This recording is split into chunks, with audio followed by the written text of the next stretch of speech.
그만큼 이렇게 대한민국이 국위선양하고 있고 대한민국이 이렇게 올라가고 있었던 나라, 조그마한 섬나라, 또 선교사들이 6.25 때를 보고서는 대한민국은 희망이 없는 나라입니다. 앞이 캄캄한 나라입니다. 라고 했을 때 많은 선교사들이 우리 대한민국에 와서 피 흘리고 순교하고 그들을 봤을 때 얼마나 그 피값으로 이루어진 나라입니다. 그리고 이 기독교는 예수님의 피값으로 이루어진 거예요. 예수님의 피 때문에 우리가 이렇게 죄에서 구원받고 하나님의 은혜 안에서 살아갈 수 있는 것입니다.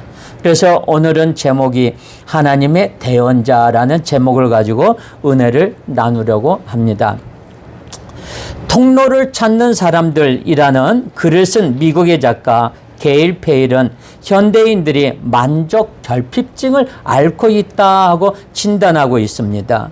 이 모든 부분에서 만족을 찾을 수 없기 때문에 그들이 술로 그리고 향락으로 혹은 과도한 소유로 만족을 찾으려 하고 있다는 거예요. 그러다 보니까 우리나라의 연예인들이 가끔가다 터지는 것이 뭐예요? 마약 사건이잖아요. 그리고 마약과 대마를 하면서 그 사람들에게 일생일대의 그 큰 실수함으로써 그 많은 연예인들이 추락하는 것을 볼 수가 있습니다. 왜 그럴까요? 만족하지 못하고 있다는 거예요. 내가 현 시대에 만족하지 못하고 있다는 거예요. 내가 그렇게 인기가 있고 내가 많은 돈을 벌고 있어도 거기에 만족하지 못하고 있다는 거예요. 현대인들이 이 병을, 만족하지 못하는 병을 앓고 있다는 것입니다. 직장에서도 만족이 없고 가정에서도 만족이 없고 사회생활에서도 만족을 찾을 수 없어서 그들은 늘 당황한다는 거예요. 그러면서 게일 페일은 참 만족을 갖고 사는 사람들의 7가지 조건을 제시하고 있습니다. 그 내용을 보면 첫 번째가 뭐냐? 삶과 뜻에 분명한 방향을 가진 사람, 두 번째 허무와 실망에 매이지 않는 사람, 세 번째 앞날의 계획을 믿음과 용기로 성취하는 사람, 그리고 누군가를 무척이나 사랑하는 사람, 신뢰할 친구가 많은 사람, 낙천적이고 비밀이 없는 사람, 그리고 마지막 조건은 자기 비평에 신경 쓰지 않는 사람이라고 했습니다. 저는 이 7가지 조건 중에서 제일 많이 마음에 드는 조건이 뭐냐? 자기 비평에 신경 쓰지 않는 조건이라는 거예요. 요즘에 인터넷으로 얼마나 사람을 죽이고 살리고 합니까? 그 말 한마디에 있는 요즘에 정치인들 오면은 누구 뭐 아빠 뭐 은덕이다, 뭐 엄마의 은덕이다, 뭐 아빠의 보은으로 뭐해서 학교를 그냥 가고 뭐 취직을 하고 하는 것을 봤을 때 그 사람들에 대해서 그냥 신상이 금방 털려버리잖아요. 거기에 올라가가지고서 네티즌들이 들어가가지고 거기에 대해서 막 사람들이 막 비평을 합니다. 많은 사람들이 합니다. 그런데 거기에 많은 사람들이 죽고 살고 자살하고 그래요. 어떤 분이 연예인이 그런 이야기를 하더라고요. 이렇게 자기는 저걸 이렇게 올라오면은 게시판에 글이 올라오면은 그냥 그러려니 하고 내버려 둔대요. 왜? 나도 잘못한 점이 있고 너도 잘못한 점이 있고 네가 나를 비판한다는 것은 네가 나를 생각하고 있는 거 아니냐? 나는 너의 인기로 먹고 사니까 고맙다. 그러면서 그분은 그냥 낙천적으로 생각한다고 한다는 분이 계시더라고요. 안 본대요. 그러려니 해버린대요. 거기서 해방되고 싶다는 것이죠. 얼마나 그 말이 마음에 드는지. 여러분들은 어떤 만족을 누리면서 살고 계십니까? 만족하지 않다면 어떤 부분이 만족스럽지 않습니까? 어떤 학생들은 부모가 미인이 아니라서 불만을 갖는 학생들도 있다고 합니다. 어떤 꼬마가 엄마한테 그랬대요. 이제 학교에서 학부형들 오라고 하니까 학생 하나가 엄마한테 그랬대. 엄마, 학교에 꼭 와야 돼? 왜? 가야지. 가서 너 공부하는 것도 보고 그래야지. 그랬더니 엄마 안 하시면 좋겠는데. 왜? 엄마 너무 뚱뚱하잖아. 나 친구들한테 창피해. 엄마 오지 마. 엄마가 그 말 듣고 그 다음 날부터 다이어트를 시작했는데 불과 6개월 동안 열심히 살을 뺀다고 뺐는데 더 쪘대요. 살이 안 빠지더래요. 그런 이야기를 들었습니다. 부모가 많이 배워서 유식해야 되는데 그렇지 못해 불만인 학생도 있습니다. 그러죠. 엄마가 이게 갖고 와봐 이렇게 좀 이게 내가 가르쳐 줄게요. 엄마가 뭘 한다고. 아이들이 그러죠. 거기에 또 아이들은 엄마는 그 말에 또 상처를 받습니다. 많은 재산을 가지고 가르치고 먹이고 입힐 뿐만 아니라 돌아가시면 많이 남겨주어야 하는데 그렇지 못해 불만인 사람도 있습니다. 오늘 우리는 모세와 아론을 통해서 하나님께서 바로에게 가서 대언자가 되라는 말씀을 보고 있습니다. 대언자. 대언자란 무슨 뜻이냐?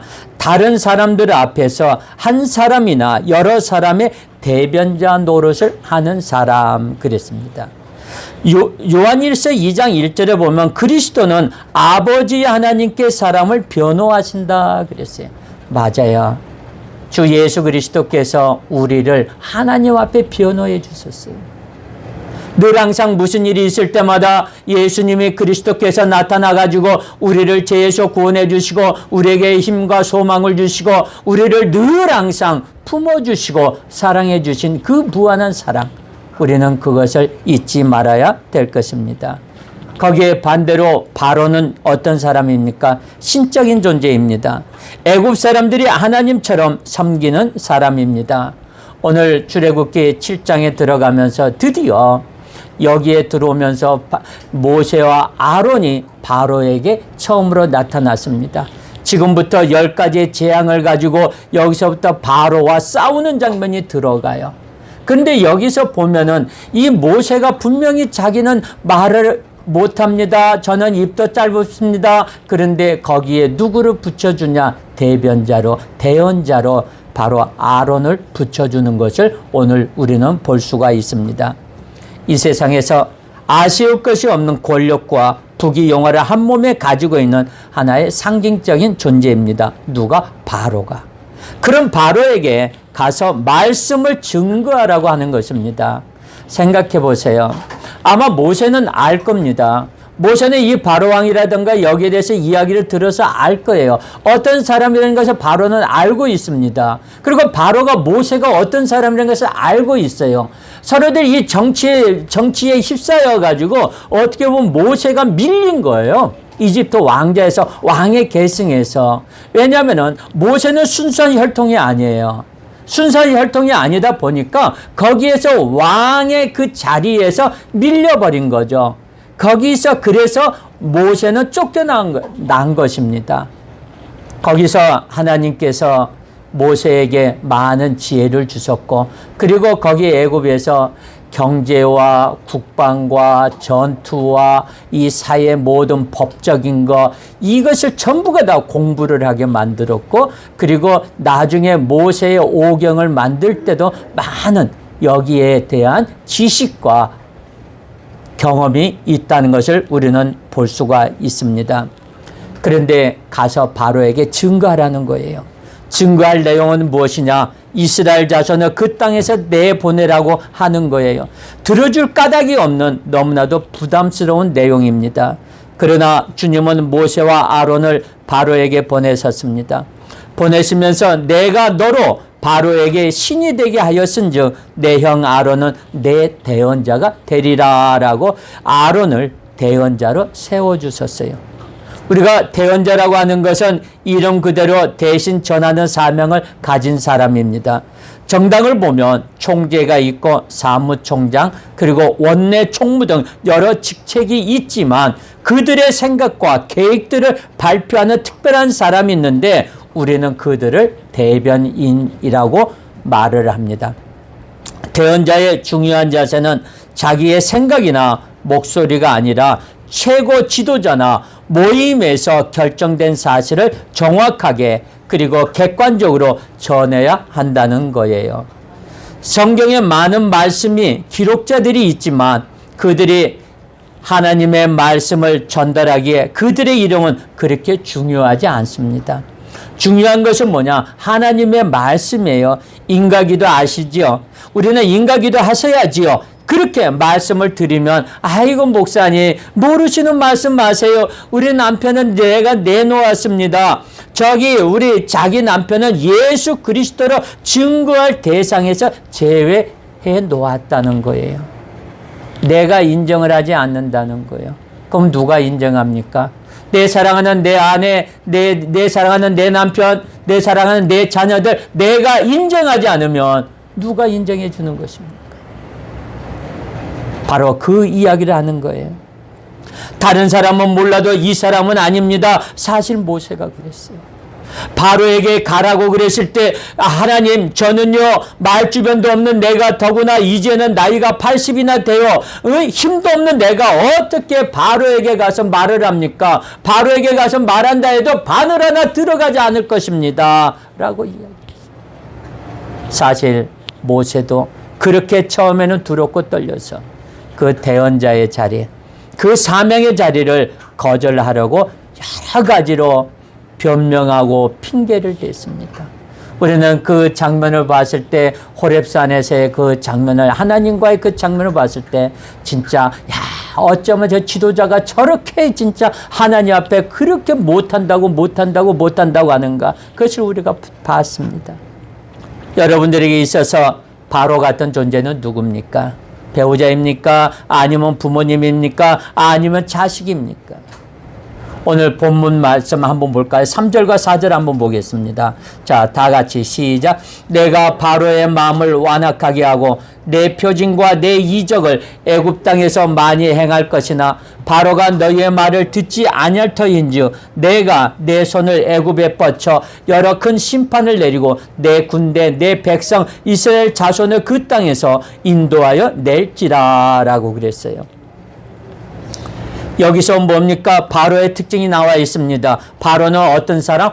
강팍한 마음을 가진 사람이라고 그랬어요. 강팍한 마음을 가진 사람. 그 마음이 돌덩이처럼 굳어져서 전혀 통하지 않는 상태를 강팍하다고 말합니다. 그리고 뿐만 아니라 그는 너희를 듣지 아니할 것이라 그랬어요.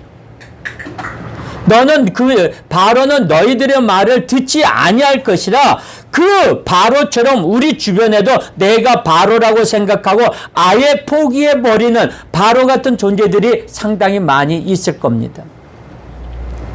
여러분에게 있어서 바로 같은 존재들을 끄집어내놓고 마치 아론이 모세의 대언자로서 바로에게 선 것처럼 오늘 여러분이 그 바로에게 설 수 있기를 주님의 이름으로 축원합니다.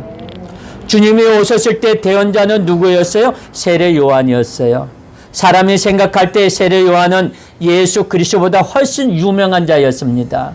가는 데마다 인정받고 가는 데마다 복음을 전할 때마다 그들이 모두 아멘 아멘 하고 회개하며 뉘우치는 역사가 상당히 많이 일어났어요. 많은 사람들이 세례 요한을 존경했고 수많은 제자와 무리들이 그를 따랐습니다. 이스라엘뿐만 아니라 헬라 지역에서도 잘 알려져 있던 사람이 바로 세례 요한이었어요. 반면에 예수님은 제자도 없었고 따르는 무리들도 없었어요. 자기 혼자였어요. 심지어는 나사렛 그 촌동네에서 무슨 메시아가 나올 수 있느냐고 핀잔을 받아야 했습니다. 출신이 변변치 않다는 것이지요. 출신으로 말하면 요즘 우리나라는 매우 큰 홍역을 치르고 있는 것 같습니다. 새로운 정권이 들어서면서 어떤 지역은 득세를 하고 어떤 지역은 몰락을 합니다. 언제까지 그것이 반복될지 불행한 일이 아닐 수 없습니다. 이번 선거를 보면서 참 너무나 참담했어요. 동서남북으로 그냥 완전히 우리나라 대한민국이 통합이 되지 않냐고 갈라진 거 보면은 마음이 아팠습니다. 언제 저기가 빨리 저것이 없어져야 될 텐데 저것이 서로 차별하고 서로 인정하고 서로 사랑으로 감싸주는 마음이 나와야 될 텐데, 너는 내 말 안 들으면 내 사고방식이 안 맞으니까 너는 나쁜 놈, 너는 나하고 코드가 맞으니까 너는 좋은 놈, 이렇게 나눠버리는 거예요. 이번에 제발 그 정치색 좀 없어졌으면 좋겠습니다. 예수 그리스도가 태어난 나사렛 동네, 거기는 큰 인물이 더구나 메시아가 나올 동네는 아니라고 하는 거예요. 이 나사렛이라는 것은 어떤 곳이냐? 지금 우리나라로 말하자면 강원도 두메산골, 그냥 거기 가면 전기도 들어오지도 않고 심지어 현재 전기도 안 들어오고, 그리고 거기에 차도 버스도 택시도 잘 안 들어오는 곳. 우리가 아무리 시골에 뭐 힘들고 어려워도 하루에 3번은 버스가 들어갑니다. 근데 거기는 그 나사렛이란 동네는 차도 안 들어오는 동네예요. 사람들도 간방에 살지도 인적이 많은 사람들도 없는 동네예요. 완전히 그냥 모든 것이 차단된 동네. 그 동네가 바로 나사렛이에요. 사람들이 이야기합니다. 그 나사렛에서 무슨 선한 것이 나올 수 있느냐? 그 나사렛에서 무슨 사람이 나올 수 있느냐? 그거예요. 그럼에도 불구하고 사람들이 세례 요한을 향해서 당신이 메시아냐? 라고 물었을 때 그는 말하기를, 세례 요한이 뭐라고 말했는지 아세요? 당신이 메시아입니까? 라고 물었을 때 세례 요한이 간단하게 나는 아니다. 당신들이 나를 많이 따르고 나를 많이 하지만 나는 메시아가 아니다. 얼마나 용기 있는 사람이 있는지 모릅니다. 아닌 것을 아니라고 말할 수 있는 사람이 필요합니다. 세례 요한은 유명한 자요 모든 사람의 존경을 한 몸에 받고 있었습니다. 당신이 오실 메시아이십니까? 가만히만 있어도 절반은 존경을 받는 거예요. 그런데 세례 요한은 분명히 말했습니다. 아닙니다. 나는 아닙니다. 그러면 당신은 누굽니까? 나는 뒤에 오실 메시아 예수 그리스도의 신들매를 풀기도 감당할 만한 존재가 아닙니다. 라고 이야기합니다. 그 신들매란 뭡니까? 그 당시에 그 사람들은 그 신발은 뭐냐? 샌들 형식으로 신었던 그 당시의 신을 풀고 내어야 했던 종의 수준도 되지 않는다는 거예요. 세례 요한의 인격이 아름다운 모습을 여기서 볼 수 있는 대목입니다. 7절에 보니까 뭐라고 이야기합니까? 그의 가족관계가 나오고 연령이 소개되어 있습니다. 모세는 82와 아론은 83세이더라 그랬어요. 아론이 3살이 더 많아요. 아론이 형이었습니다. 유대 전통이나 우리 전통을 보면 장유 유소예요. 나이 많은 사람이 대접을 받는 사회입니다. 그러나 하나님의 사명의 자리에서는 그것도 중요하지 않습니다. 아론은 형의 이치에 있었지만 그의 생에 한 번도 이 육신의 형이라는 것 때문에 모세를 업신여기나 함부로 앞서가지 않았어요. 어떤 인간적인 것 때문에 사명의 이치가 흔들리지 않았습니다. 바울 사도는 디모데를 향해서 말하기를 내 연소함을 업신여기지 않도록 하라고 이야기했어요. 우리가 교회 안에 보면은 사명을 가진 사람들이 많이 있지요. 때로는 같은 구역 안에 7, 80대부터 20, 30대가 섞여 있을 거예요. 만약 30대가 구역장으로 임명을 받았으면 그가 하나님의 말씀을 대언하는 사람입니다. 내 딸 같고 내 아들 같아도 함부로 하게 해서는 안 됩니다. 그 자리는 대언자의 자리예요. 저는 어느 교회 갔더니 그 교회가 상당히 커요. 근데 거기에 있는 담임 목사님은 뭐냐? 나이가 어려요. 거기에 보니까 장로님들의 연세를 보니까 아들뻘도 아니고 손자뻘이에요, 담임 목사가. 그런데 이 장로님들이, 권사님들이 목사님 앞에서 짤짤매면서 그냥 모든 거 깎듯이 그 담임 목사님을 섬기는 것을 봤을 때 저는 깜짝 놀랐습니다. 손자뻘 되는 저 목사를 그렇게 섬기는 거예요. 그 나이 드신 분들이, 진짜 할아버지 같은 분들이 담임 목사님을 섬기는 것을 보고 그 밑에 있는 권사님, 모든 안수 집사님, 이분들이 전부들 다 담임 목사님 떠봤대요. 왜 그랬습니까? 우리 목사님이시라는 거예요. 나의 영적인 아버지시라는 거예요. 나의 영적인 아버지를 내가 존경하고 사랑하고 그분의 권세를 존중한다는 거예요. 내 딸 같고 내 아들 같아도 함부로 하게 해서는 안 됩니다. 그 자리는 바로 대언자의 자리이기 때문에 그렇습니다. 그러나 우리가 삶의 자리로 돌아오면 부모 나이 또래 있는 분들도 부모같이 여겨야 합니다. 사명의 자리와 사회생활의 자리가 잘 조화를 이루어 나갈 때 교회가 은혜 가운데 하나가 될 줄로 믿습니다. 우리 성도들은 궁극적으로 예수 그리스도의 부활의 증인인 줄로 믿습니다. 곧 예수의 부활을 대언해야 할 사람들이라는 말입니다. 세상 끝날까지 내 증인이 되라. 우리는 이제 대언자의 사명을 감당해야 됩니다. 바로 내가 대언자입니다. 내가 하나님의 말씀을 대표로 해서 전하는 것입니다. 그 사람이 바로 대언자예요. 나가서 말씀을 복음을 전합니다. 내가 하나님의 말씀을 책임을 지고 전도를 합니다. 그 사람이 바로 대언자라는 거예요. 대언자가 정해져 있는 것이 아니에요.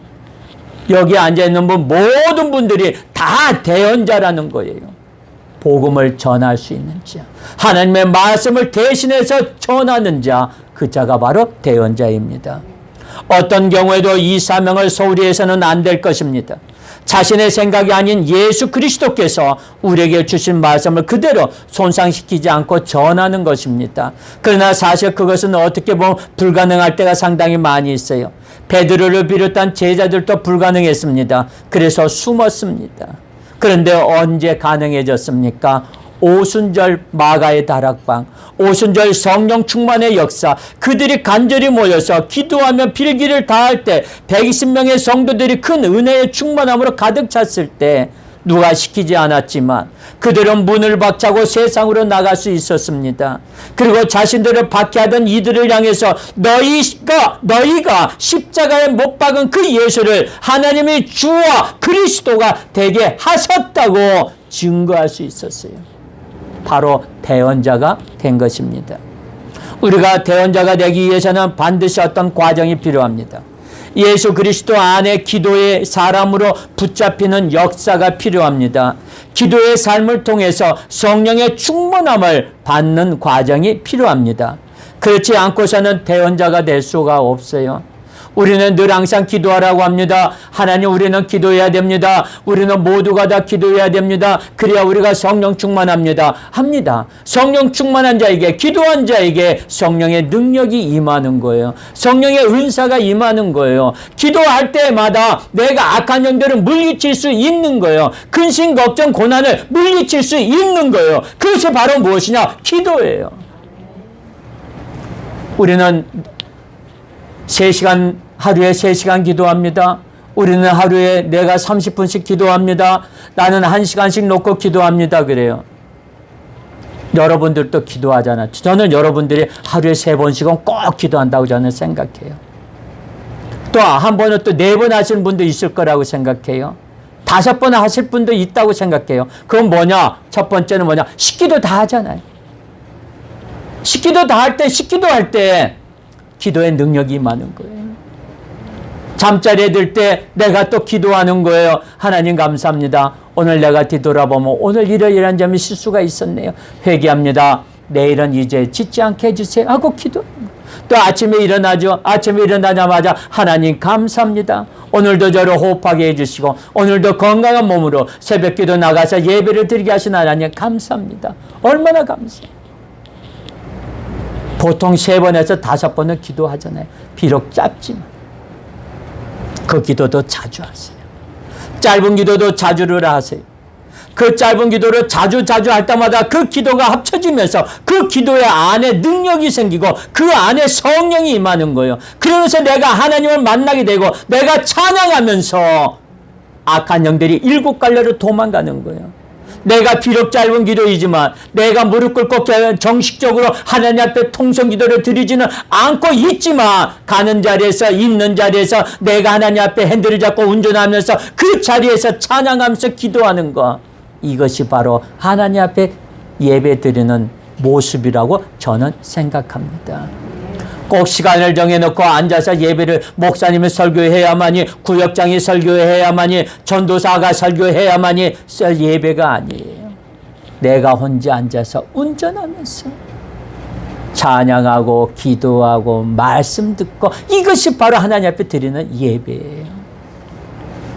우리가 그 예배를 항상 끈을 놓지 않는 저와 여러분들이 되기를 예수님의 이름으로 축원합니다. 여전히 꼬리를 감추고 꽁꽁 문 닫아 걸고 숨어 있을 수밖에 없었어요. 누가? 예수님의 제자들이. 여러분의 직장에서 여러분이 예수 믿는 사람인 것을 다 알고 계십니까? 저는요, 깜짝 놀랐어요. 제가 발령을 받아가지고 울산에 내려가서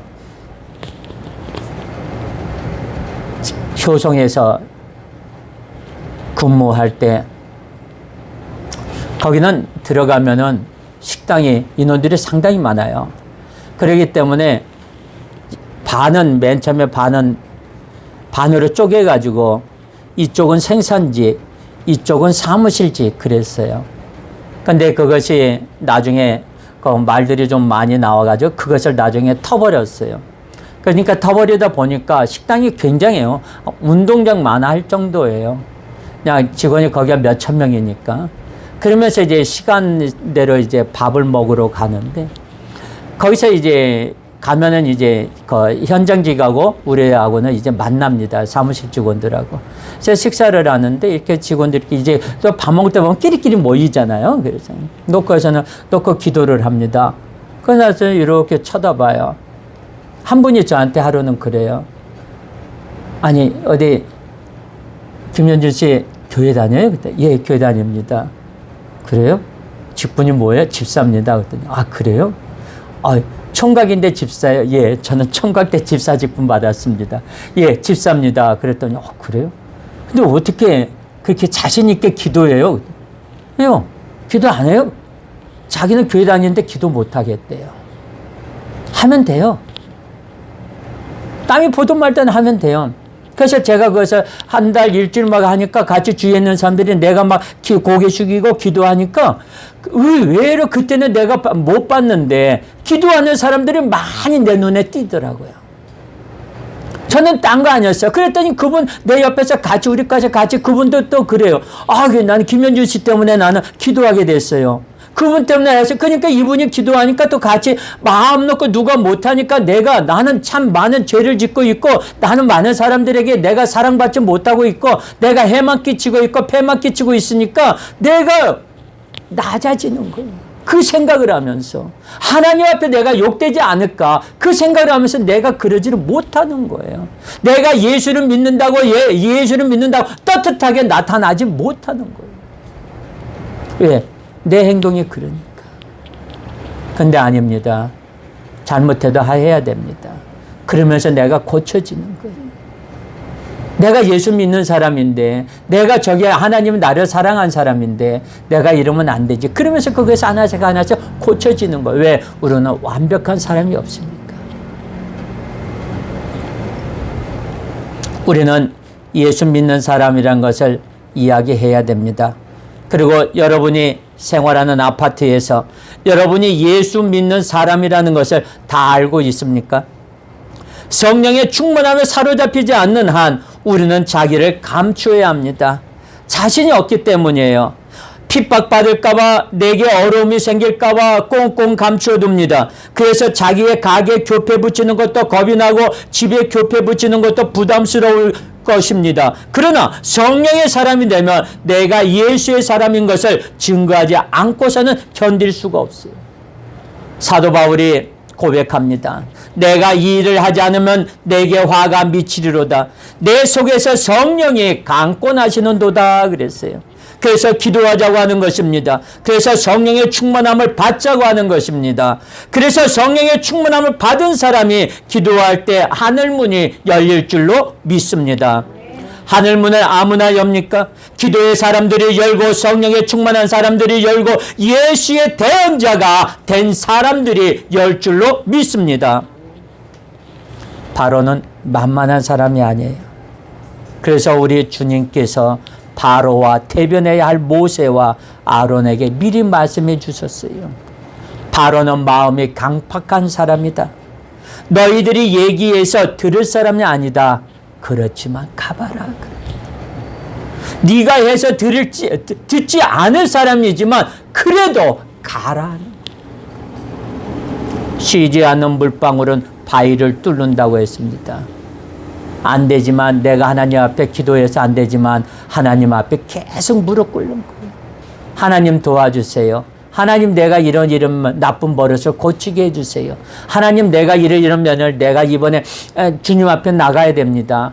꼭 실천하게 해주세요. 라고 기도할 때 하늘 문이 다 열리는 줄로 믿습니다. 강팍한 마음을 가진 바로 웬만큼 얘기해서는 끄떡도 하지 않는 바로에게 그러나 주님은 가기를 원하시는 거예요. 여러분에게 바로 같은 존재를 여러분의 남편일 수도 있고 아내일 수도 있고 자식일 수도 있고 부모일 수도 있습니다. 이제 그 바로 같은 존재 앞에 여러분이 나아갈 수 있기를 주님의 이름으로 축원합니다. 그러기 위해서는 무기를 가져야지요. 예수의 사람들은 성령의 무기, 말씀의 무기, 즉 하나님의 전신갑주로 무장하지 않고는 바로에게 나갈 수가 없어요. 시냇물은 돌이 있을 때 노래를 부른다는 서양 속담이 있습니다. 여기서 돌은 무엇을 의미하는 것입니까? 고난을 말하는 거예요.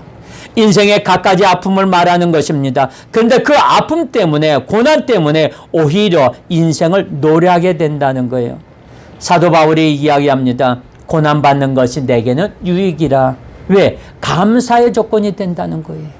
그때는 감당할 수 없는 일이었는데 그 고난당하는 그 시간에 믿음을 지키고 말씀으로 주님의 사랑의 본분을 지켰을 때 그것이 내게 감사의 조건이 되어서 그것을 간증하면서 기뻐하게 된다는 이야기예요. 사랑하는 성도 여러분, 고난 가운데 오히려 기도하십시오. 고난을 피해가지 말고 오히려 정면으로 돌파하셔야 합니다. 고난이 없어서 행복한 것이 아니라 고난을 내게 주셨으나 고난으로 인하여 삶의 기쁨을 노래할 수 있고 감사할 수 있기에 우리는 하나님 앞에 영광을 돌릴 수 있는 것입니다. 세례 요한이 그랬고 아론이 그랬습니다. 주님께서는 오늘 우리에게 대언자가 되기를 원하십니다. 많은 사람들이 세상적인 것을 가지고 만족을 찾지만 그들은 결코 만족하지 못합니다.